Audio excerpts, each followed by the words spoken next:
Bonjour à tous. Parfois nous nous posons la question de savoir comment se fait-il que nous fassions telle ou telle chose, qui, dans notre temps normal, nous paraîtrait complètement insensé. Pourtant, à certains moments de notre vie, nous les faisons. L'apôtre Jacques répond en partie à cette question dans sa lettre au chapitre 4 et au verset 1. Il écrit « D'où viennent les luttes et d'où viennent les querelles parmi vous, sinon de vos passions qui guerroient dans vos membres ?»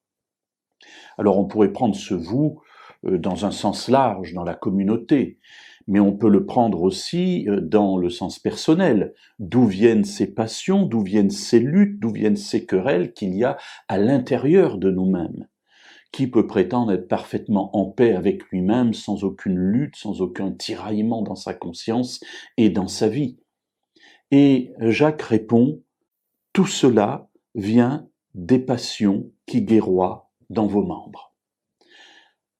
En fait, Jacques est en train de nous dire les problèmes que nous vivons dans notre propre existence, dans notre mental, tout cela vient de nous-mêmes et vient des passions qui se tiraillent en nous.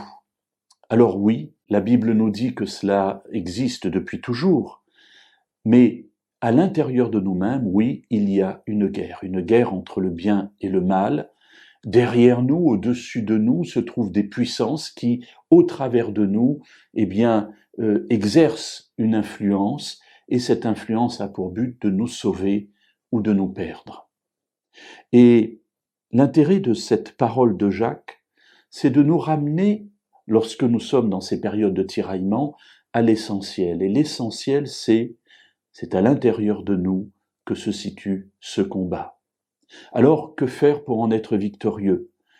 Choisir de quel camp nous allons demander de l'aide, auprès de quel chef nous allons demander du salut.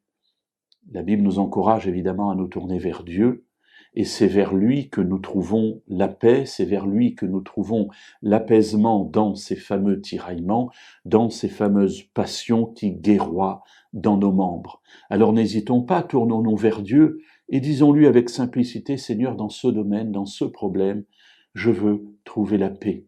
Alors viens en moi, je te laisse toute la place et fais de ma vie ta demeure.